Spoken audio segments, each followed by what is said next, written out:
This story begins with a half island entity, a post on Reddit that got me hooked into an experience this person had in a dense forest in Sweden. I would suggest you read it first before you listen to this episode. I reached out to Noah, the person who posted the message, to talk about his sensitivities and his experiences in the half island. Personally, I am enlightened with the similarities and the differences that people experience in the liminal spaces we all seem to chance upon. Stories of growing up with a sensitivity, oppressive entities, and experiences that mirror some of the stories we've heard from our side of the world. Enjoy. Noah, so I saw your post on Reddit, and of Yeah. course, I was interested with all the things you were saying, and we're trying to connect. We're trying to connect the different experiences of people around the world, and we're trying to see the similarities, of course. And I think you have a lot more stories to tell us with regards to growing up with disability and the Mm. things you've been seeing in your Yeah. area. So, when did it start for you? What age did you start seeing or experiencing stuff? Well, apparently it's been going on ever since I was really young. Oftentimes, kids and things like that are really more susceptible to the other worlds than when we get older. Then we start blocking things out. Yeah. Some people don't, evidently with me, but no. Ever since I was like what 3, 4, my mother would tell me things about when we used to go to this castle. I can't remember where it was, but it's up in northern Sweden near Stockholm, Mm-hmm. and it's a touristy place. And I remember going there. Well, I don't really remember much, but I do remember being there. And my mother told me now later years that I said that there were people standing there where they weren't, and that I saw children playing, and I really wanted to go play with them, but there was no children there in sight. Mm-hmm. So either I was really sarcastic or I actually saw something that day. No, but I've been having experiences all my life, and for most of my teenage years, I've been trying to block it out or trying to explain it with science. Yes. I think it's just a natural thing, you just question your surroundings and what you've believed in for most of your life. But even as I said on my post on Reddit, that there's things science can't even explain. Yeah. If you don't mind, what have you been seeing that you've, because again, this is a common thing with the people we've been talking to, and they say the same thing. One of our more frequent guests, one of his stories was he would put on his, because he would see them and hear them, and they would acknowledge that he's seeing them. They would acknowledge he's seeing them. So they would talk to him, whatever these entities are, from human spirits to other entities, and they would talk to him. And for him, so he wanted to drown them out. So he would go to noisy places. He would wear earphones all the time. So for you, what were you seeing that you were trying to ignore and all that? Well, I'm thankfully, for me at least, I haven't seen much. Okay. I'm more of a I think I can't remember. I don't think it's Claire Sentinel Mm-hmm. where you feel things and you feel presences. Of course, I've seen things as well, but most of the times it's what we call shadow people. Yes. You see them in the corner of your eyes in your home, Yes. and I've been seeing them quite frequently nowadays, and I don't really know why the sightings have increased, but in recent years at least. Mm-hmm. But no, most of it's just energies from other people I feel, or presence in houses. Mm-hmm. But very few instances have I met something that isn't of human origin, if you know what I mean. Yes. That happen a lot. My theory, and some psychics, some agree with it, but not all. My theory with shadow people is, if you haven't developed your sight, I'm not sure what clear that is, but if you haven't developed your sight, most of the time they appear to you as shadows, because again, you have not formed that part of your um, awareness to visualize them. So they're just shadows, and they're shapes of humanoid shapes. And uh, can I ask? I just want to check because an exorcist we talked to early this year, he said at the start of this year, 2021, people have been experiencing way more interaction with things like that, like the things you do not see, the Mhm. spirits or whatever they are. Did it Yeah. start for you? Did it start getting active this year for you, or was it way earlier? Um, well, I have noticed an increase in the way my other medium friends and Mm-hmm. my family. Um, yeah, there has been what I've noticed at least, there has been an increase in activity from the other world. There's been just the other day, I had a friend tell me about an experience she had where she walked into a kitchen and she heard something smash or something like that, and she comes into her kitchen and she sees a knife being on the floor pointed towards the door. Now the knives are usually locked in some drawers, so she doesn't know how it got there. But that's just one example of sorry, I go off track sometimes. Yeah, it's okay. It's okay. We go to off tangents all the time. It's okay. Yeah. No, but I have noticed an increase in well, for me at least, I usually don't tend to experience a lot because I'm quite reserved and quite closed off. I've learned myself to through meditation and things like that to kind of block out the radio static that is what it's like sometimes experienced of the world. My personal theory to why things are happening is because there's a lot of change going on right now, especially with the Yes. pandemic. Yes. And also, wow, there's a lot of change. I feel like also that the change to the climate as well has a lot of impact on the natural world and the natural and the supernatural world. There's a lot of balances being thrown off, and there's a lot of energies high in just there's a lot of peak of activity now, from what I've noticed at least.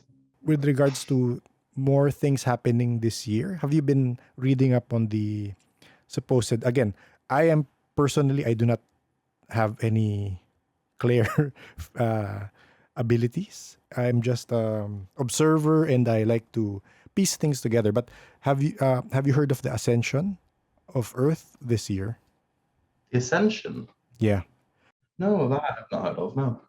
So the at the start of this year, Earth, it's quite a concept to again to accept or to understand. Earth as an entity is ascending to a different density. These are their terms. Personally, I do not understand actually, but these are the terms they use. So Hmm? Earth is ascending to a higher density, to the fourth density, and psychics like you and the other people I've been talking to, they have been experiencing different things in the past months because Hmm. your body is adjusting to that ascension. So Yeah. I'm not sure. I'll ask this bluntly, but have you been experiencing anything the past 3 weeks? Have you been going through? I mean, some sort of, is it a depression or a weird feeling? Hmm. Well, besides from the casual, shadow person appearing sometimes, I have been feeling increased because what I do feel a lot coming from other people's energies. I feel Mm-hmm. very strongly. That's where Mm-hmm. I usually have my expertise in. No, the past 3 weeks, yeah, I have. Mm-hmm. God, what's a good example? I recently went to a friend's house I haven't visited for ages, and I remember going into a house and I felt a very strong, just a very bad energy, something very looming and dark. And I had to leave. I made some excuse saying I was tired or whatever, but that's the strongest I think I've had within the 3 weeks, and that was about 2 weeks ago, I think. But relatively to now, no, I think it's been quite calm. from Yes. my experience at least. When you said that you have experienced things that, I mean, when you feel things that aren't human, what is that similar to the thing that you experienced in the half island you were talking about on Reddit? Oh yeah, the Half Island. Yeah. That place has it's well, it's an interesting place because there's apparent there's been a history there. There's a lot that's happened there, and it's not just me who's also been having experiences there. It's also been my brother and my mother and people in my family. I think the most two extreme cases I've ever experienced was at the Half Island, but also the house we used to live out there. The Half Island entity, as well, since I had a very negative experience with it, and so did my brother, but my mother hasn't had. She's also experienced it, uh, but not to the extreme, not to the extreme as I have. Um, So she's encountered that same entity in that area. yeah, we had a talk about it actually. I sat down and had a talk with her about a week ago, I think, just because I wanted to ask her about these things as well and what she's experienced. And she did tell me that she went to that part of the forest and she felt a very strong presence, but it let her pass, she said, because she respected its place and it. And when I asked her what it was like, she didn't see it, but she felt it. And at this point, she never knew about my description of when I saw it. But she said it was very huge and it was bestial in form. And well, I think it's just a very territorial thing. Also, about me being 15 at the time when I experienced it, I was probably an easy target for it Yes. because it is one of those things that do feed off fear and it does feed off those kind of things. It doesn't possess the power to hurt one, from what my mother told me at least, only if you give it the power to hurt. Mm-hmm. Yeah, no, I asked her where its origins from, and she said that she felt that it comes from the ground itself, that Yes. it's a form of guardian of this area then. So it's not good nor evil, it's just protective of its turf, basically. Yeah. Um, in the Philippines, we have these things. Well, I wouldn't say things. We have the spirits, which we classify as elementals, and Mm, it's ingrained into our culture. We we have tree elementals, mountain elementals, mm. rock. They you could say rock elementals, and they Oh yeah. manifest into different forms. And again, the people we've talked to, they some of them, not all of them, some of them have seen them, and it Yeah. apparently what you see is just a representation of what they want to show you, or how you would be able to understand what they are. Yeah. It doesn't. They're spiritual in nature, so they can take on any form actually. But again, the way you're describing it, it being territorial, it sometimes they feed off fear. Yes. Again, it describes the elementals we have here also. But again, they look different. Is it possible for you to describe to us that entity you saw in the Mm. half island? Oh yeah. Well, I only saw it first. Well, it was about just a second. It was similar to how an image flashes on a screen, but it was permeated in my brain in the sense that it let me see it and I saw it in its full Yes. description. Yes. It had a really big bulky body Mm-hmm. similar to a moose, and it had shorter back legs, similar to how animals' legs look like, and it had long front legs, but then the head was the most detailed than what I do remember, and it had a very canine looking head, Yes. but from a really good what I like to use for as an example as it had similar of a head to a horse, but then it had like a dog mouth, so it had teeth. But its eyes, what I do remember, because they were flaming red, like ember and hot fire, and he had a pitch black fur. That's what I remember seeing, at least. What features were horse-like? It just had a very elongated head, Yeah. Okay. but it was also, the size and the volume of how a horse head would be. So I'll try to see if I have an image here I can share to you. So in the Philippines, we also have, again, it's a mountain. You could say it's a mountain elemental, or it's the same. It's nearly the same description. It's horse-like. So if the British had centaurs, half human, half horse, with the horse being the lower part of the body, here in the Philippines we have we call it a tikbalang, and its upper body, its face is a horse, and the lower body Oh, really? is human. Yes, I'll look for, and Hmm. they're mostly associated with mountain or plain areas like that, similar to what you were saying. Again, just because we, in all honesty, we're trying to find similarities with other countries. Mhm. So these are the different Oh, yeah. representations people see. But again, similar to this one, it's hairy. It has a horse-like Oh, yeah. feature. I'm not sure if this is something similar to what you saw, but again, this is what we have here. Again, they don't really possess physical form, but Right. Yeah.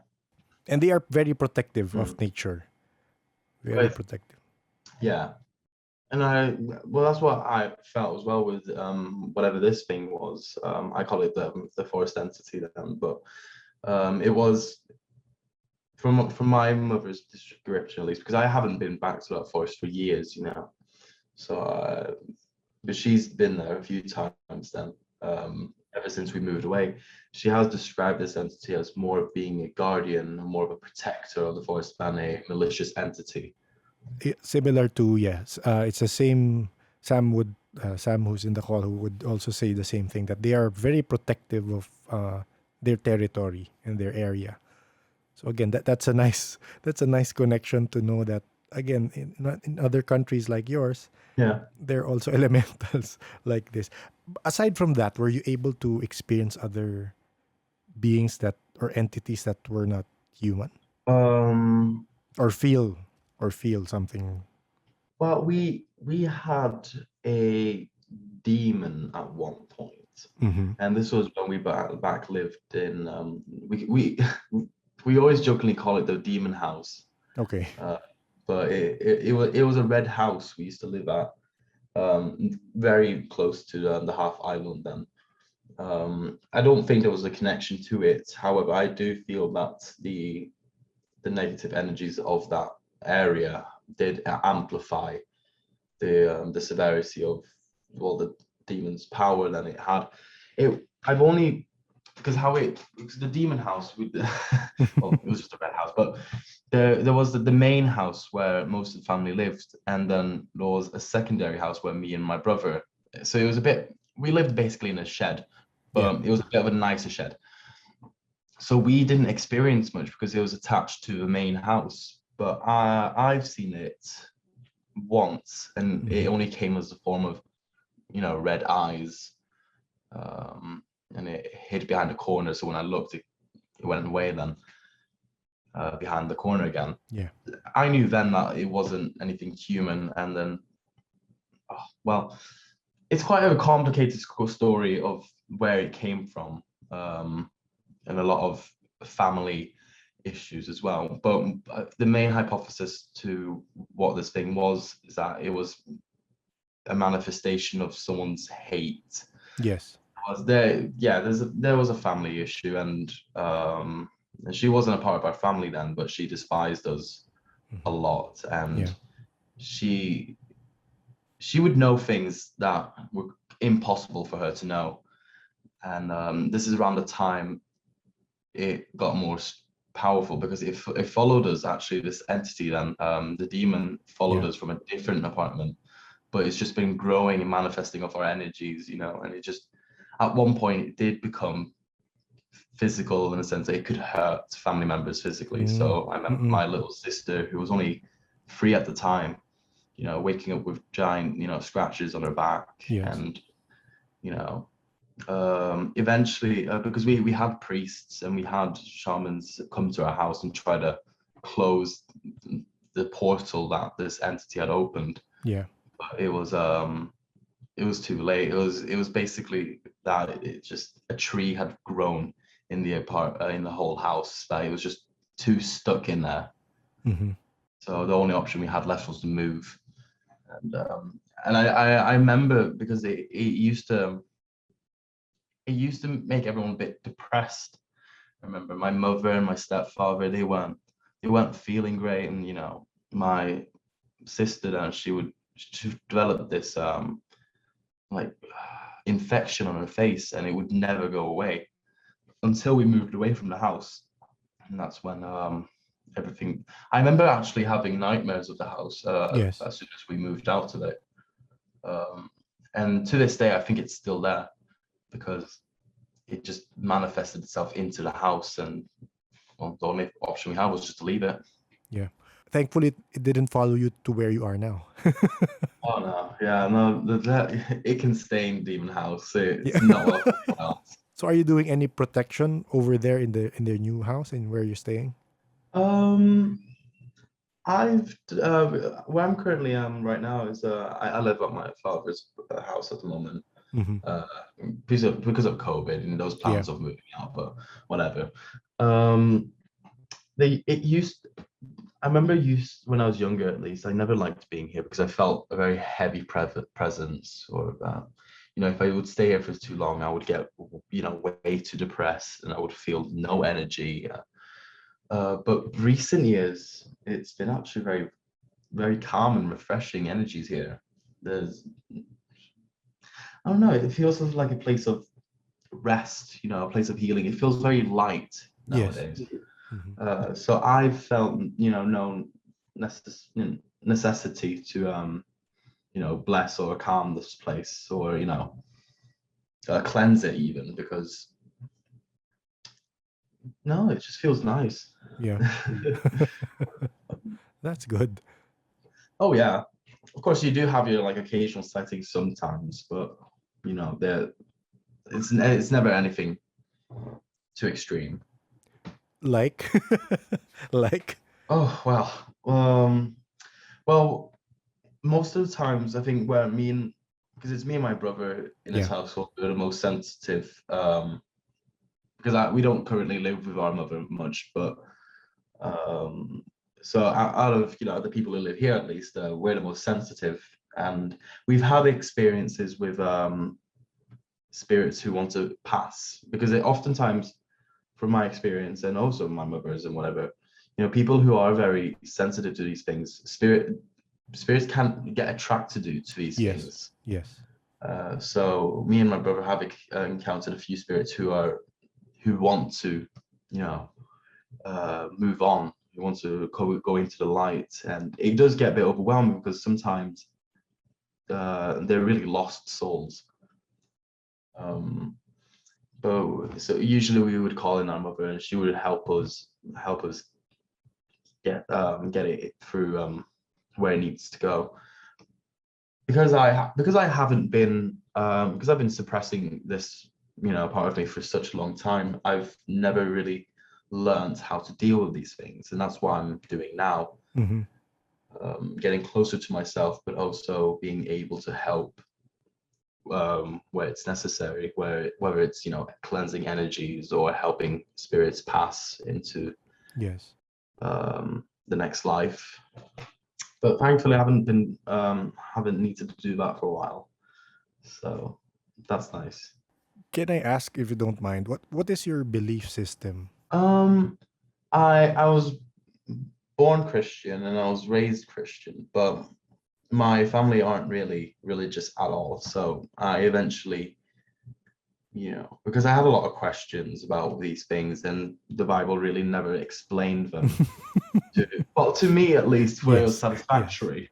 Yes. So I eventually started going my own terms. So I would say perhaps I'm agnostic, because I don't flat out deny that there is a benevolent being such as a God, but uh, if there was proof, then I would believe it. But what I do believe is the power of the universe, and I do believe in spirits and all these things. So that brings me to my question that so when you apparently from stories I've heard of again psychics who experience Mm, moving people to the light, it's quite an experience. They say that yeah. it kind of brings you some clarity with Mm. with this spiritual world. Would you say that is that the same experience for you when you've moved these lost souls to the light? Yeah. Is can you describe? Yeah. Yeah, it's similar to how it's like a weight being lifted Mm, almost. How I usually feel, what's around me, and I feel the presence around me. Oftentimes when they do actually go into light, it's simply like taking off a heavy blanket, and it's just very light and it feels yeah. clear. And I I'm usually not super involved with the guidance to the light process. I'm just there, with the meditation and of the holding hands and things like that. But from the few times I have done it, yeah, it's a sort of like a change in atmosphere, and it is quite a calm and tranquil moment. So you do it with your brothers? Am I correct with what I understood? Or have you Most done of it the times alone? it's just me and my mother, or Mm, my brother and my mother, but sometimes it's all three of us. mm. And I don't doubt that my sister as well also has this, because she's also a bit, you know, talks about energies and things like that too. But she's very young, so Mm-mm. So it's a good thing that you're. I mean, here in the Philippines, again, bring it back to us. We have it's a Catholic nation, and things like this, the abilities you talk about, it's not accepted. So most of the time, from the people we've talked to, their parents really do not acknowledge their their yeah. abilities, and it's a Hmm. good thing your mom is open to it. I mean, does it mean she grew up with it? I'm assuming she did. Yeah, she grew up with it, and she's been for her whole life. She's a medium, but I think she's a shaman as well. Mm-hmm. Hmm. I don't know. I don't really know what she gets up to most of the times, but she goes on spiritual journeys and Yes. doing things, and she comes back with new knowledge, and it's fun. Um, I hear a lot of stories from my mother, and a lot of things she's seen and witnessed, and a lot of the things she tells as well is very, I do recognize, or I recognize that feeling, or I've seen something similar, and uh, it's kind of comforting in a sense, because I do have a bit of a guide Yes, to that's true. things. Uh, can you care to share with us any of the more memorable ones she's told you about? Well, there was one she told me actually recently, and this one's a bit of bit brutal one then, but this is when we had recently moved to Sweden, 11, 12 years ago. Mm-hmm. No, it was 12 years ago, yeah, because then my sister was 1 years old at the time. Um, and my mother, she tells me a story. How she remembers hearing my youngest sister scream in terror then. Um, and her mother instincts could recognize that it was terror, not just babies crying. So she runs up to the room, checking what's in, and then in a corner, that's where my mother saw a spirit. And as it was she was startled first because of how intense the spirit was, but it was a spirit that wanted to pass on, into the light. But this spirit showed my mother, you know, who this person was, and apparently was a child murderer. Showed my mother in graphic details of what he did to the kids and where they buried them and things like that. It was very overwhelming for my mother, since you know a person, who, a certain quite evil person, in a sense, was so tormented and had a lot of anxiety and stress and wanted to pass on, and she helped him pass on then. She still helped him. Wow. She Yeah. still helped him Yeah. in a sense, because even though, well, yeah, he was a pretty horrific person, you know, she does believe that everyone deserves to pass on into the light, and whatever this light place is, I don't believe there's a heaven nor a hell, but from my experience at least, and I've Yeah. seen it before, it's a very tranquil place, you know. Yes. It's very at ease, very peaceful. That was one of her more memorable stories, Yeah. which is quite intense, but Yes. Yes. no, we've experienced a lot. Since we all live in the same household, you know, very, you know, spiritual active people, you know, who have these abilities. Of course, we just naturally attract this attention from the spiritual plane. Spirits. Yes. Uh, yeah, no, me and my brothers would usually joke about as soon as we leave the apartment, you know, all the spirits come out and they all start dancing, having a party, because sometimes there are just so many. God, in the apartment we moved after the red house, the demon house, after we moved out from that, you know, we would have sightings in the house as well. And we all had similar sightings of there's a girl in the corridor, there's something that lives in the walk-in closet, and then there was something in my room. And it was also just really interesting hearing everyone talk about the same things they've all seen. Just they Yeah. don't really talk about it much because we just see it as something Yeah. that exists. It's a bit of a normal to us. This is one question I'd like to ask. I mean, for people who experience these spirits, do they interact? Do you see them acknowledging each other, or spirits, human spirits? Do you see? I mean, for you, or have you heard your brother or your mom tell you that? Do they interact? Do they acknowledge each other's presence? That's a good question actually, because I've never thought about that. Yeah. Because usually times most experience you see things one on one, or you know, experience it one at a time. Yeah. It wouldn't be too unreasonable to say that sometimes they do acknowledge each other, but I've never personally experienced it. I have experienced, you know, multiple, what do you call it, presence at the same time, but never them interacting. But I don't know, to be honest. I also think that perhaps because maybe they're just, you know, every single, you know, spirits or, you know, elementals, maybe they're all on different frequencies. Yes. Yes. It feels like frequencies to me, at least. Where I feel bodily reactions to these things. What particular reactions? Well, it's sort of like, you know, like how I feel it in my body, at least. It's a bit like a low humming noise. You know, the vibrations you would get from a low humming noise. There is no noise. Yeah. But the you know, the wavelengths, so the frequency of those, I do feel physically in my body. Perhaps, you know, perhaps elementals do, you know, they're on the same wavelength in the sense of the same frequency. That's why they can interact with each other. Yes. I think also with wandering spirits as well, or, you know, spirits who seek help, I think maybe they're all just on different levels of, well, frequency. Yeah. Yeah. Going back to the story of I mean, I don't want to bring back bad memories about it, but the child murderer.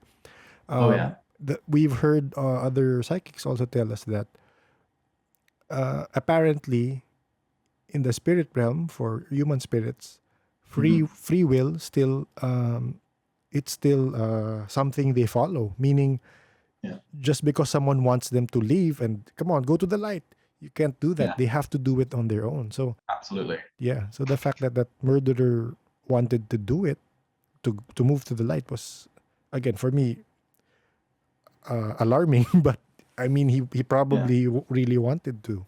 And when you mentioned you don't believe there's a heaven and hell, again, it's been coming up recently with the people we've been talking to. There's a medium in Delaware, the United States, that I talked to, and he Yeah. said, "There's no hell. You could say the light, same as you. He said you could say the light is heaven, yes, but there's no hell. When people die, they're earthbound. They stay here, Yeah. and technically, this is their it's I mean, this is their hell. This is where they stay Mm. until they decide to again move to the light. It's their choice."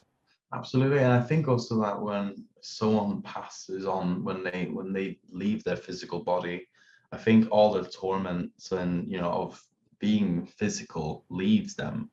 Mm-hmm. A lot of that. I don't believe inherently evil people, Mm-hmm. but and because a lot of evil actions are caused by either mental torment or anger and Mm-hmm. jealousy and things like that Yeah. that really do cloud a mind's eye. A person doesn't excuse any of these actions, of course not. People do horrific deeds every day. Yeah. um, as soon as he left his corporeal body, or not his physical body, Yeah. he became the essence of what he was. And I can imagine that a lot of these spirits who have done horrible things in the past are horrified and stressed out from what they have done. That's why Yes. they struggle to get into the light. Yes. We actually talked to someone who channeled Hitler. Oh, really? Yes, he channeled Hitler, and it goes into a more conspiracy theory side. But again, Mm. we're just here to listen and to we don't judge Yeah. their experiences. But he said that Hitler can't move yet. He for the for his horrific deeds, he feels that he still can't move to the light. Yeah. That's why he's earthbound for some reason. He's trying to, I don't know, make amends or whatever. I don't know. Mm. Well, yeah. Well, people like Hitler, well, they can stay for a while. I Yeah. guess they don't go to light right now. Yes. Yeah. Jesus. Oh, wow. Yeah. Yeah. for for your brother, ha- is he as is he more open than you with regards to the accepting the abilities and the things he's been experiencing, or same as you? Yeah. No, he's been very more open about it. Mm-hmm. Um, or I don't think he's feared it in the sense I used to fear it a lot. Okay. So he's had experiences and he's come to terms with it, and he's very calm when it comes to these things now. He does have remember he does when we used to live out in the red house. Yes. He had an experience when we first moved in there. This was before the demon activity and the horrors we would witness on that place. But Yes. he was in the living room, and at this time we didn't have the secondary house, so everyone just slept in its own. We all slept in the living room for a while because there was no Yeah. bedrooms. Mm-hmm. But he remember seeing that a monk A monk. walking Mm-hmm. from the hall into the living room, and it stood there at the end of his bed staring at him. And he was completely in horror then. Mm-hmm. Um, but there was also one of those things, one of those spirits who wanted to move on. Mm-hmm. So yeah, but he's a lot more. We have different abilities in a sense. I'm more Yes. sensitive to whether regarding people and energies in general. Mm-hmm. I usually like to say I'm quite clairvoyant and clairsentinel. Mm-hmm. And don't ask me what they mean because sometimes I just mix them up. Yeah. Uh, I am not good with the terminology, but Yes, I know at least yes. how what I am. No, and he's we feel energies equally as strong. There's been an instance where we've entered this area and both me and brother just looked at each other, went nope, and we walked out again without even explaining to each other. We Yes, both yes. felt it and we went nah, not having Yeah. this. Yeah. We've heard a lot of stories of sensitives or psychics who say the same thing. Like here, before they ride the bus, they're about to ride and they say, "Oh, I'm not going in. because again, they can't explain it. It's like something told them, or they just felt that. Oh, which brings me to my next question. Mm. Um, it depends again, but apparently, psychics or sensitive people like you who have these abilities, sometimes they have guides. They have like spirit guides. Have you experienced, or have you been probably dreaming or communicating with any? Um, I do know of my mother has we we did quite we had a meditation session, I think, and she was, you know, preparing. She wanted to do a read on me, Mm-hmm. and she once told me that she saw my guardian angel, in a Mm-hmm. sense, and we all have our own guardian angel, but everyone's looks different then. Yeah. And she told my what my guardian angel, because I think I've felt it before. I just never knew what it was. Yes. Um, but no, this dude's pretty cool. I wish I had my drawings, because I paint and things like that, Okay. and I like to paint what I see most of the times with my mind's eye. Mm-hmm. But he was a bit of he had a bit of a feline-esque to him. So he looked a bit Yes. like a cougar slash a panther, but Mm-hmm. and he had this big jacket on, and he rides a bear apparently, which is fun for him. Yeah. Uh, so what was the original question? I forgot. Yeah. You were answering it. If you've experienced or seen or talked to your spirit guide, communicated with it in any way. I Yeah, I don't think I've communicated with it, but it's definitely communicated with me a lot through dreams. Mm. Most of the times it's, you know, just not warnings, but symbolism of, you know, there's change, or, you know, there's when I'm going through something really tough, you know, Yeah. that I usually have these really intense dreams where I do feel like I meet my uh what's it, guardian angel. Yeah. Well, it's just a, you know, like, you know, it's just a term Yes. Yes. uh, Christian countries use, them, so I used it then, you know, guardian angel, but it could be a guardian of any Yes. kind, you know. Yeah, it's often in times of, you know, not crisis per se, but it's very, you know, when it's needed, that's when Yeah. he steps in, I guess. But it's funny because again, from the other psychics we've talked to, and one psychic we talked to, he said that he saw a big white bear, Oh, and he couldn't explain it. He just saw a yeah, big white bear. It was like telling him that he's protected. That's the emotion he got from what the bear was showing him. But up to this day, he told us, I don't know what that means. I don't know why there's a big white. It's like a polar bear. He couldn't explain it, but that's what he saw. So again, similar to yours, that it had a feline attributes. I haven't really heard that part yet. Yeah, but again, there was this medium again in Delaware. He said that his angels. This will segue to my next question, but his angels look like large. What insect is this? Praying mantis. A oh, large praying mantis. He said they don't look like the angels you've seen in the books. They look like one of them looks like a large praying mantis. that sounds absolutely horrifying. Yes, Because yes. funny enough, last night I was watching a Netflix series about extraterrestrials and UFO sightings, and, you know, the American government trying to cover up these things. And one of these did explain about no, I do remember it actually, because I was scared of it.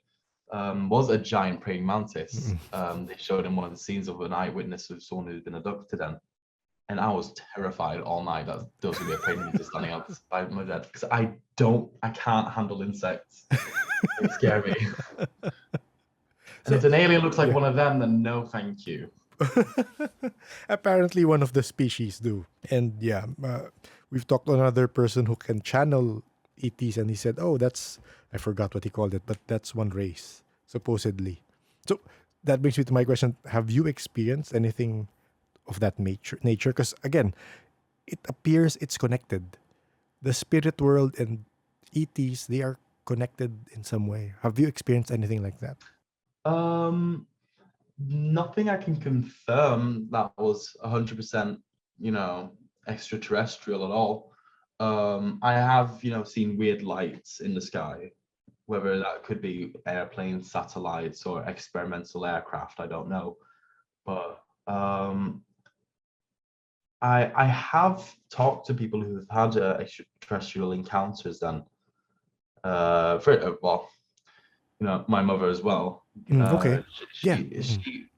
She hasn't experienced an ET then, but she has seen back in the 80s, which was around this time quite common to see a triangular shaped aircraft with three lights and then a red one in the center. She said she saw something similar in the 80s when she was young. But besides from that, no. Fortunately, I haven't encountered any giant praying mantises, but I'm not looking forward to the day I do. Yes. Does your mother do plant-based medicine? Because some shamans do that. Ayahuasca. Well, she likes doing raw vegan food, if that's something. But no, she does collect crystals and she does have a lot of plants, but I'm not too sure what she does personally, at least. But she does have a lot. Oh, she does sometimes what's it called? Sage. Sage, yes. Yeah, and what is it? Wait, sage and salvia is the same thing, I think. Oh well, I don't know. No, she waves that around a bit, but no, I'm not too sure. She did ayahuasca once. Mm-hmm. Yeah. Oh, maybe she doesn't want me saying that. Oh well. Okay. These We can things cut it happen. out. We can cut it out. Yeah. It's fine. Uh, Yeah, no. Plant-based. She does believe in, vaccines and things like that, but so she hasn't gone that route at least. But um, yeah, no. Not what I know of at least. We're very as a family unit. Then we're very we feel a lot and we experience a lot, and we're not more of. I mean, my mother and my brother they see things a bit more regular than I do, but what we do really is I guess we just help people that need yes. help. Yes. So when you say help, does that mean moving people to the light, or are there other things that you help other people do, like spirits in their house or unusual? Well, Yeah. I usually quite I help well people when it comes to like how do I explain this?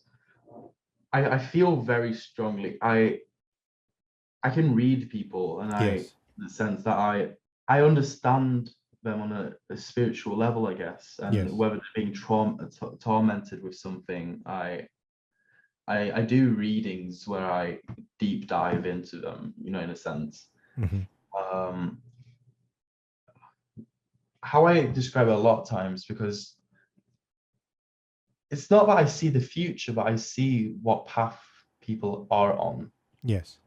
For instance, with me at least, for the longest time, because I know myself the best, Yes. so I can see. I used to see my future, right? But I Mm-hmm. never saw past age 25. Oh For my. me, for the longest time, So how and old are you that's the thing. now? I'm 20. Okay.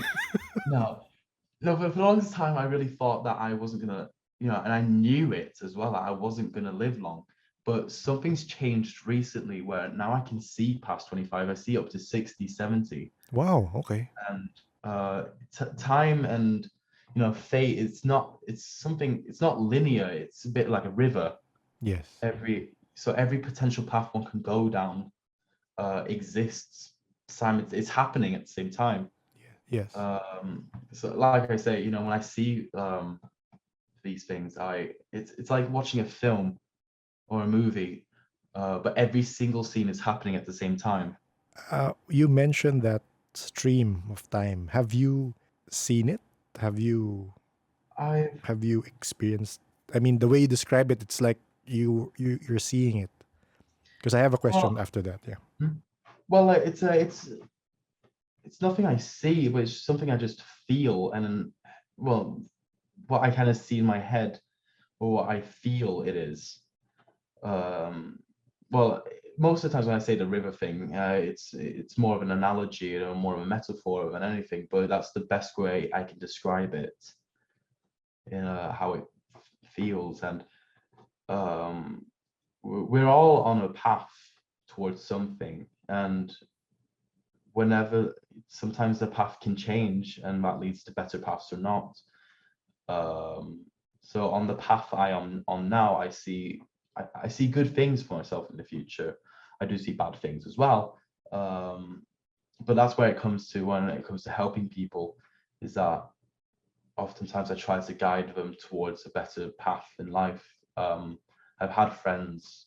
I've had a few friends who have had issues with a lot of things, and you know, um, I had a friend, and I saw not good things for their future, and I've been really trying to be there for them and help them spiritually, but also, with them as a person. And I've seen changes within them as well. So it's it's definitely something I need to practice on more, and something I need to fine tune.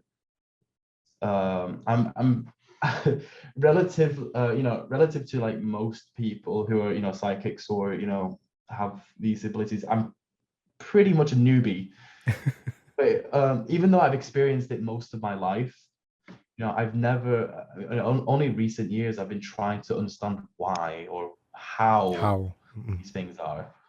The So reason I ask you about that, when you said that stream of time, because I actually just finished editing our conversation with the channel, the girl from Amsterdam and the light worker from Denmark.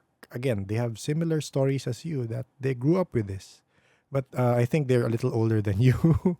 And the girl from Amsterdam, she was able to channel a time spirit. oh, Yes, and that time spirit, the way you were describing, seeing the future, seeing the points in your life, and saying that the same things you were saying, that it's a stream, it can change, it can branch off, it can. She was describing that that's what the time spirit was telling her. It's like when the time spirit would channel through her, it would teach her. It would teach her. I don't know. I forgot the word, what it was teaching her, but it would teach her about the flow of time, that you yeah. could skip, you could change, you could change, go in and out of the timelines. Mm, That was the time spirit said. And again, talking about the nexus points, and yeah. again, she saw it. She's the way you described it. She saw it as that. She saw a Mm-hmm, stream with like moats in the mm-hmm. time stream, showing you where the people you meet and all of that. So that's why I was asking you about if you were able to see it physically. I mean, in your mind's eye, because the way you described it was the way she described it as well. So maybe you're seeing it. I'm not. I don't know. Are you channeling Aha. the time spirit? I don't know. Well, the thing is, when it comes to when I see things, or when I try to read, when I have a look into how someone's soul is, in a sense, that's a bit extreme way of putting it, but Yeah. um, I do have my. I think it's just, I don't know if it's uniquely to myself, but I think we all have a bit of a filter how we process things. Mm-hmm. So how I see myself, my consciousness, or my being, I see for myself a flower, a field of flowers, a bit like a Mm-hmm. meadow surrounded by Yeah. trees. Mm-hmm. For instance, oh God, my brother is a garden filled with hydrangeas. A friend I know is a stream in the forest with birches around, and it's I think that's just how my brain processes things. I see Yes. things very naturally, Mm-hmm. very natural, environmental kind of way. Because that's where I feel most connected to. I feel most connected to the ground and in the forest, and things like that. I don't know. I think that, just really nature. I can't speak. It's okay. Nature places, It's okay. uh, natural spaces are very Yeah. very they calm me in a Yeah. very. I forests are ancient. They're Yes. ancient. So there's good and bad forests, but What do you mean? That suddenly piqued my interest. What do you mean they're bad forests? well, sometimes there's, for instance, the half island. I wouldn't necessarily call it a bad island, how a bad forest, but sometimes there are increased amounts of activity or presence and energies that can really dampen an area of a forest. Hmm. Similar to where the entity lived, it felt very murky, cold, Hmm. Yeah. harsh. Hmm. But because the half island consists of two parts, which was the right, where most people are, and then the left, where I encountered it. But I don't. Well, I retract the statement of saying that there's bad and good forests, but there's definitely heavy negative Heavy. parts Hmm. of every forest, or not every forest, but a lot of places. And it's a lot of the times, because the balance between the good and bad is quite important for a lot of, you know, ecosystems, uh, either on a natural but also spiritual level as well. For instance, the half island then my mother talked about. In the post, I mentioned the four oaks, and someone in the comments said there was a portal then. Yeah. And I asked my mother about this, and she said, yes, that is the portal. Uh, she has been there, and she has planned to close it down, but she realizes how, important the entity is, and To that that area. the forest needs the balance between the light and dark Yeah. for it to fully functional. Otherwise, it would just completely go out of hand. Are there places in, if you don't mind telling us, or you can choose not to, are there places in Sweden that we should avoid that have really heavy or negative a feeling of that Hmm. void? Well, I wouldn't necessarily say that there's places you should avoid, because I mean, wherever you will go, no matter where around, there will be bad places or Okay. places of high negativity. Yeah. Um, I personally don't know of such a place where I would inherently tell people to never go. Okay. However, but that half island, you should never go there. I Even though that there is a lot of light in that forest, and I've experienced the light, and it's such a complex place, because I there's a lot of things that have happened. It's a lot of history, and that the area as well is, been inhabited by, Swedish locals for ages. Yes. If I do recommend not going in places, that place at night, because that's where the spirits are most active Yeah. at the night, but also in the fog, in the mist Mm-hmm. that comes from the water. Okay. Now, I don't trust the water. The Because I'm a diver, I'm a free diver, so Mm-hmm. and an instructor on that. So I it's like scuba diving without the tubes. Yeah. So I have a natural instinct just to go underwater and explore. But in Mm-hmm. that lake, I've always felt this tremendous fear of Yeah. like going into the depths. Yeah. Um, like I've always envisioned that I would find like, bones or things like that, and whether that has merit to it or not, my mother has warned us to not go outside when the fog comes in from the lake, because there have been a few weird experiences. That place is just it's just a weird place. Yes. Why did your mom decide to stay? Hmm? Maybe she felt a connection there. I don't know. Yeah. Honestly, no, she'll be a fabulous guest on the. Oh yeah. I hope you can ask her. Maybe after this, Oh, you're gonna absolutely. ask her. Yeah. Yeah, because I'm the son of the medium, and she has taught me so much things that are quite important, not only just in a spiritual or in a, like, a metaphysical sense, Yes. but as a person as well. You know, Yeah. she talks about, like, a lot of mediums talk about, well, the mediums she knows at least, a lot of them talk about the light and angels, and that things are great, but Mm. she's a firm experience that there's not a lot of mediums that say that, hey, there is evil and there is Yes. darkness, but Yes. there is also light. There's a balance. It's rarely said, actually. You're right. Of course, for us, since we like scary stuff, we usually go for stories about the dark stuff. But yeah, you said that you stayed in that half island. For how long did you stay there? How long? It was, I think we moved in around 2014, 2015. Mm. No, yeah, no, it was 2000. Yeah, 2014. I think we moved in, and we moved out around 2019. Ah, okay. It was a bit recent, no? That experience of Yeah, yours. Yeah. yeah, we moved out, yeah, quite recently. Well, in um relative time, at least, it's quite Yeah. recently. Yeah.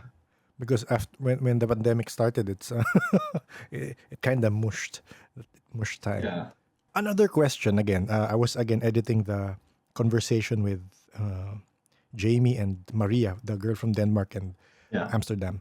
mhm, Again, with the ascension happening, yeah. have you experienced any time slips? Meaning you were just doing something and then 3 hours, 5 hours passed by.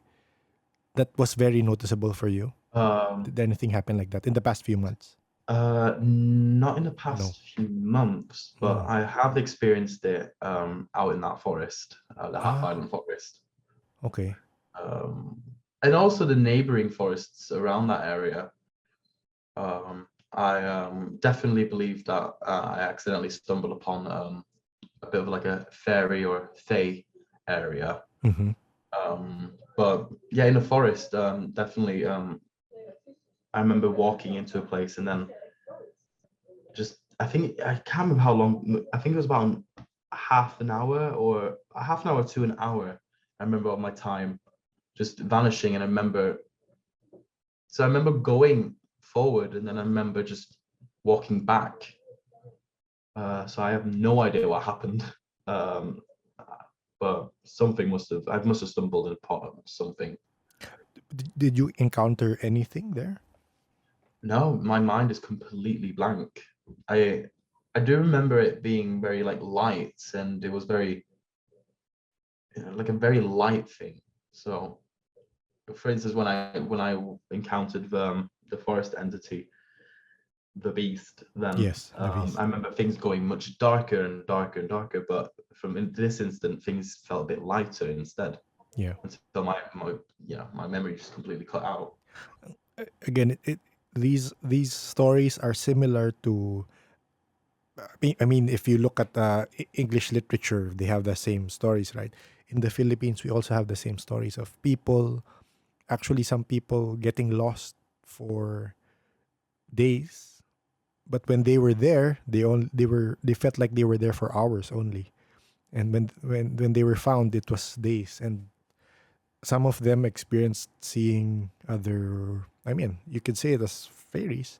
They have different descriptions here, but they are fairies, Yeah. and they feed. They usually feed the people. Yeah, no, I wouldn't. I mean, if the rent is free, then I wouldn't mind staying there, to be honest. Um, no, jeez, no. Oof. Yeah, no, no. I definitely, the other experience I had in a forest, not super far away, perhaps about a 20-minute drive away from where we were then. I remember going into this forest, and it was quite a thick forest, but then all of a sudden it just felt like the sunlight just, was shining there Shining, for the yeah. first time. Mm-hmm. And I remember a lot of mushrooms. There was a lot of mushrooms. Um, Many of them were, in fact, toadstools, the red ones with the white Yes, dots on them. yes. I don't know if that's a fairy thing that they just like toadstools, but I remember that area at least, because, as you said, similar, because I went there with my mother. Mm-hmm. We usually go in the forest together then with dogs and things, but this time it was just us two. And she did say that, you know, how long did you think we were there? I went, I don't know. It only felt like we were only there for a short while. She went, yeah, but we were we were there for about 3 hours. And I did not believe. I thought that I did not believe that. I was just like, what do you mean? Yeah. But no, it was true. Because the forest, the walk itself was like 40 minutes, but the walk back would have been about 40 minutes as well. But no, we had apparently been there for 3 hours, so that was definitely interesting. Especially when you mentioned time dilation in this Yes. sense, where it's just completely different. It doesn't make sense. I mean, it's like you're stuck in like this vortex or whatever it is that takes away takes you away Yeah. from time for some reason. I personally think that it's a different like a density in this, like space-time region Mm-hmm. is where you overlap with a different sort of existence. Yes. So that's why time and things like that just doesn't work the same way. Do you think you have like some sort, again, based on your stories with your ability to see, it's technically you're seeing through time, meaning you you can see the future parts of the future with a person when you're working with them. Do you think you have like an affinity with, because again, this is something that was told to us by a girl, that a spirit quester, that psychic who started plant-based medicine. So she told us that, again, speaking with ETs, time is a construct provided to us by ETs. So Okay. yeah, so we are the only ones who have it. So that means it's like a program. That's what she said. It's like a program. Time is a program. So I'm thinking the way that you found the way with your ability to kind of hack the program, meaning you could zoom further down Yeah. with what you're doing. So I'm not sure if you feel that you have that affinity, or they have that you have I that mean, connection with time. it does sound plausible because I have predicted things, you know, that happen. For instance, I predicted my parents, my mother and his my stepfather, and I predicted their divorce around 6 years after, in 6 years after it actually happened. Then, and I've predicted a lot of things. Well, it's not like I have those predictions, but I just one day I know it, Yeah, and then it's like a download. Is that does it yeah, work like, yeah? Okay. it's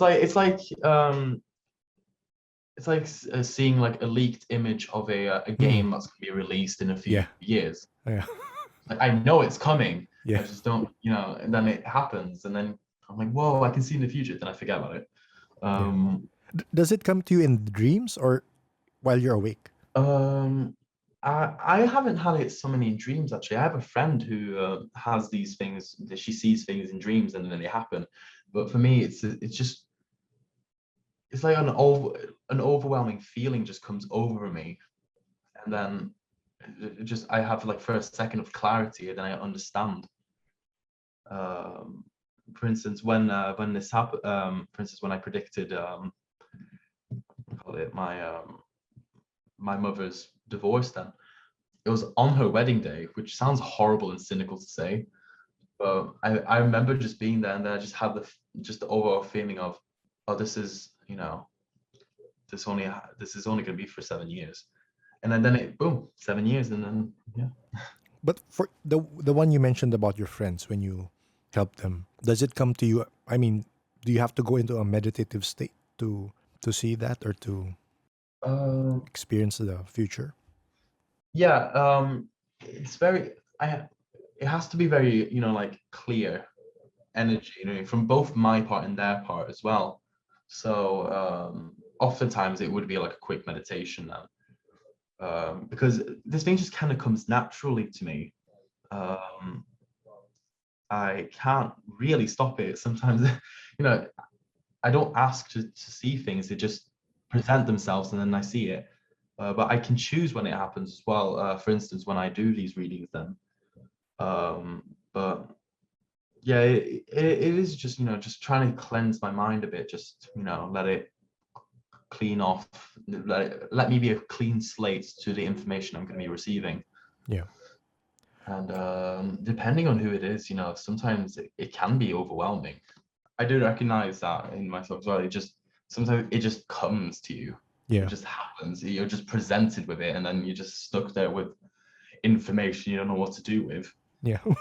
Um, yeah, no, but it definitely is depending on who it is, because even if all psychics, or people who are sensitive to these things, everyone is cast under the same umbrella, Yes. but everyone, it's such a different for everyone. It's a different experience for everyone.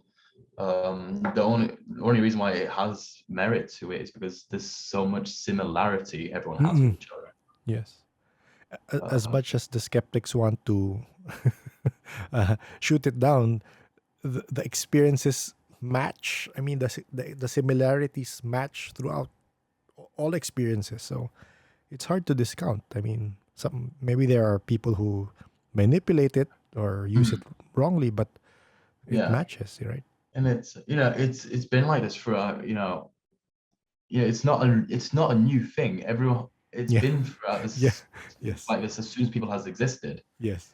A lot of cultures in Asia, still believe, still have, a lot of ties to spirituality and very spiritual, spirits and things like that. Yeah. And it was definitely like this as well back in the days. But as soon as technological advancement and science has evolved, these supernatural and these spiritual parts of people have been dimmed down, then mainly seen as hocus pocus, or it's not science. But you know for someone to deny outright that these paranormal things don't exist are quite ignorant, from the sense of historically, and you know it's just these things have been present throughout time. It's not something people are making up. Yeah. uh, I have last two questions, if you don't mind. Are you Yeah, still good absolutely. to talk? Yeah. So, have you experienced astral projection, meaning while you're dreaming, or Ooh. while you're sleeping, or while um awake? I wouldn't say I have. I've had very vivid dreams where I sometimes believe where I actually did visit that place, but Mm-hmm. I wouldn't necessarily say it was astral projection. I think I just got a really vivid, when I dream. Uh, what place were you able to visit? Can you describe that place?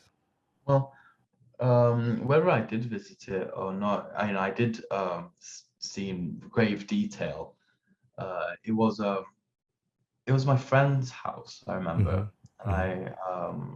They live out in the country. Actually, well, okay, so this has a lot. This has backstory to it as Yeah. well. Go ahead. Specifically, why I went to that place. This was actually 2 or 3 months before I actually went to their house. Okay.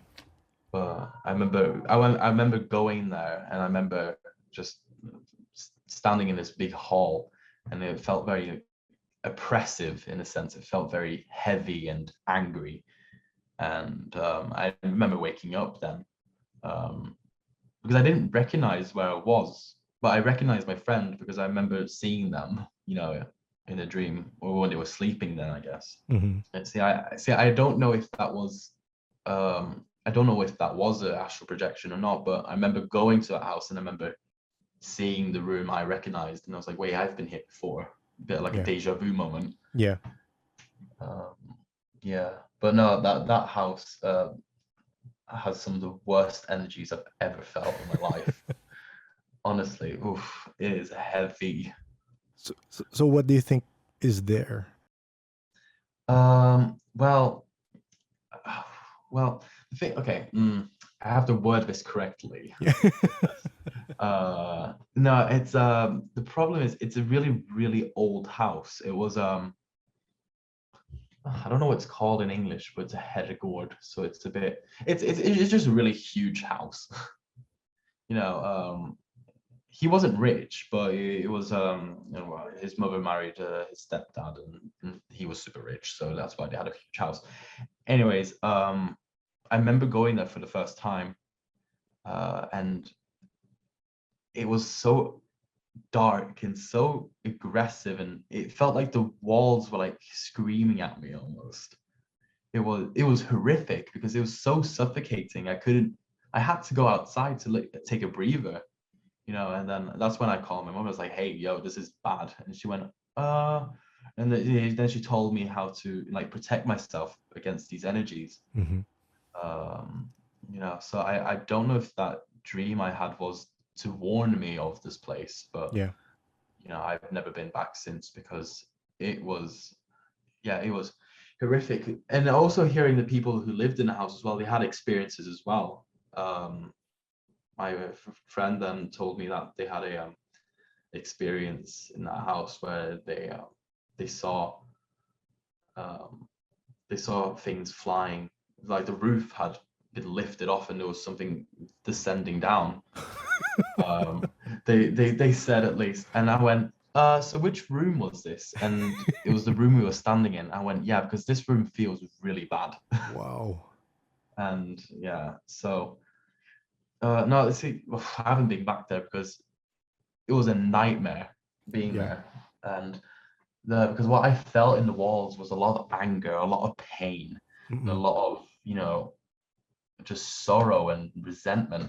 And it doesn't help as well. The main hall of the house is has been there since the Viking era. Wow. So it was an old house. Really old. It was a Really really old old. Yeah. house. Yeah. When your mom told you to, when your mom taught you how to protect yourself, do you mind sharing at least how what she taught you, or if you remember? Well, yeah, absolutely. She oh well, she did ask me to. Okay, so firstly, she told me to like go and find a tree outside, preferably like an old tree, similar to like a an oak Yeah, or something. something thick. Uh, I can't remember what. I mean, I don't know what it's called in English, but it's those trees that have those spiky green balls and they drop, and then Mm-hmm. Mm-hmm. well, it's one of those trees. Um, and I remember taking one of the seeds then and placing in my hand and me to be connected to the tree and to the earth for protection. And so it was definitely utilizing like the energy of the Yes. earth and nature to protect me from what was going on. Yeah. But then secondary as well, it was protecting myself, my being with. It's different from absolutely everyone. It's how you visualize it, but how she says she visualizes it is that she imagines herself being closed off inside a golden egg, and Okay. then stand inside a shower, and just these layers of protection. For me, when I envision myself protection, I envision a flower closing on me, and then a wall of um, statues Okay. surrounding me, and Okay. a hall of mirrors to reflect energies and reflect bad things away. Okay. Because it was the first time I ever done that and tried to like really come into a meditative state to do it. It was like you're going to a race, but you just recently learned to run. You know what I mean? Yes. Yes. Yes. But it was basically like that. It was too intense. But I've been practicing it ever since, and every time I do feel something I don't want, or in an energy I don't want near me, I have learned to close it off to my best ability at least, which isn't the greatest, but it helps. And it's being spiritual, or having these things. It's similar to an instrument. You don't know how to play. Some people, yes, are born able to learn the piano really quickly, but like anything, it's just you have to work on it. You have to practice, take time. See with you. It's not that intense playing the piano, but it's a similar concept. Yeah. And from the people we've been talking to, it appears that again, depending on the country and depending on their belief system, they have different ways of protecting themselves. I just find that very interesting, the way your mom taught you and how you do that protection for yourself. It's something, again, something new for me. Uh, I just remembered, we talked to this guy who lives in the States, but he lives in the mountains, and his belief system is, it's like he believes in the Norse gods. Oh yeah. I forgot what you call it, but again, given that you're from Sweden and you have that Oh yeah. you have that connection. For him, he worships. I mean, you could say worship, but he believes in Thor and Loki Mhm. and those gods. And again, he's connected with them. He believes he's connected with them. That's what he said. And I'm not sure if you also connect to that part of your history. Um, I think there's definitely remnants of it. You know, we don't, when it comes to Swedish mythology and things like that, there's things like, Jötun and things like that, who are, the Jötun, then they're, descendants from, oh no, what is it, Loki's children. Yeah. Yeah, and things like that. I do believe they exist, but they're, well, they're like demigods in a sense. Yes. But Yes. I see them more as a very huge, spiritual entity, a very big entity that I've not heard anything about, Yeah. sightings about them, or I've never experienced one either. I think it's called Norse paganism. That's how Oh yeah. they classify it. But yeah, it's Norse paganism. Mhm. Again, it's another interesting aspect. Thank you, Noah. Hello. Hi. Thank you for taking the time. Yeah, no problem. Thank you very much for having me. Yeah, I'll connect with you and ask you. I'll bug you about your mom if she's willing to. She's willing Oh, to. Yeah. absolutely, I can do Yeah. that. I like her perspective that people should be aware that there's a negative side to this. That we should Yeah. be careful of that also and protect ourselves from that. Yeah. Oh yeah, no, she definitely has, experience, but also a very lot of insight. Yeah. She'll definitely be talking about, the good and bad, and also the more technical aspects of being Yes. a psychic then. Okay. Thanks, Noah. Thank you. Right. Thank you for taking the time. Well, thank you very much. Yeah. Nice to meet you also. Yeah, it's been great. And yeah, thank you for having me. And sorry if I blabble a bit sometimes. No, But we do that all the time. Thank you. Thank you, Noah. all right, goodbye. Thank you very much. Thank you, Noah, for sharing your experiences over there in Sweden. Growing up with a parent who is open to the paranormal changes the dynamics of a person's perspective growing up. For Filipinos who listen to this episode, didn't you find it amusing that some of their experiences with the forests are similar to the stories we've all heard growing up? You could say I'm still on a quest to see all the similarities between different cultures and traditions, not because I want to discount the beliefs we have here in the Philippines, but more of to connect the idea that encounters with the unknown is a universal experience. As I mentioned in the intro, to have a more complex picture of the conversation, you might want to read Noah's story about the half-island entity before listening to this episode. I've posted the link to the Reddit post in the show notes. Did any of Noah's stories remind you of a similar experience? You can email it to us at paranormalsph@gmail.com, or if you want to share it yourself via chat, you can join our Discord server. Link to join our crazy and wacky server is in the show notes. You can explore and find where you want to share your personal stories there.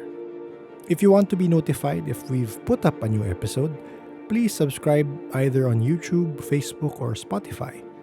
We have new episodes every Tuesday, 7 p.m., and Thursdays, 1:37 p.m. on YouTube.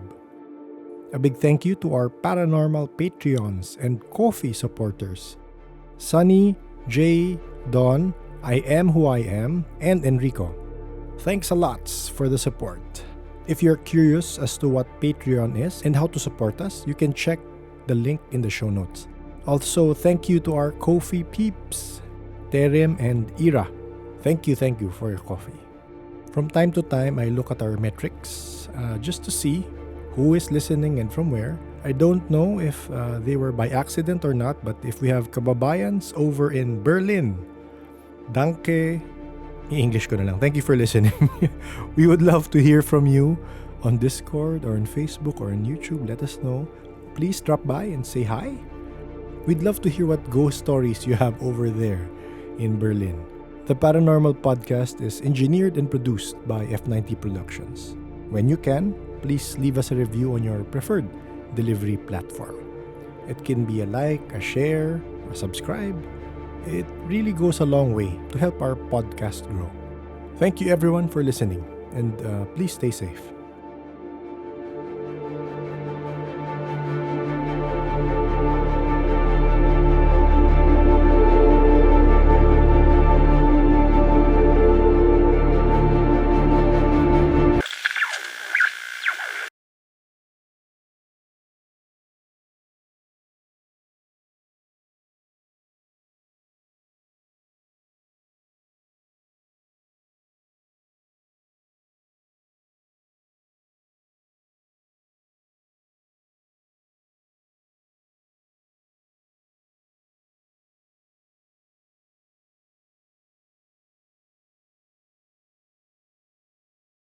Wubble up and up dub! Okay, warning sa iba dyan ha. Theories about prehistoric contact with ETs. Medyo, nag-connect lang kasi yung idea sa akin a few months ago. After watching Rick and Morty episode, matagal ko na napanood, and then na-realize ko, parang may connection. Season 5, Episode 1, Mort, Dinner, Rick, Andre, ang title. Anyway, sa episode na yon, si Morty kailangan niya mag-age na wine. So, nag-portal siya to a dimension where time runs quicker. And iniwan niya dun yung wine. Tapos babalikan niya yun a few minutes later, pero in that dimension, technically nag-age niya 100 or 1,000 years. Parang ganun yung idea. Anyway, ayoko rin naman spoil sa inyo yung episode kung di nyo pa napapanood. Pero the idea is, every time bumabalik si Morty sa dimension na yun, yung mga small actions niya, may aksidente, merong siyang napatay or something, it had a monumental impact with the development, mythology, and culture of the civilization dun sa dimension na yun. What if, hindi lang culture, pati religion nung dimension na yun. Naisip ko lang, what if parang ganun rin nangyari sa atin? In a way. Parang early in the development of our species, may nakialam and nagka-genetic splicing siguro, tapos after ng experiment, iniwan tayo. And then lahat ng mythology, religions, cultures, beliefs is somewhat based on that short period in our history na meron tayong na-experience na kakaiba or may na-encounter na kakaiba. I think, again, mas mag-make sense if mapanood nyo yung episode. Although B-story plot yung dimension skipping na yun, for me, mas tumatak yun thought na possible kaya na ganun yung impact sa atin nung early development ng mankind. Sorry, ano lang talaga. Napaisip lang ko nung naalala ko yung episode na yun. Panoorin nyo, baka mas mag-make sense sa inyo yung sinasabi ko.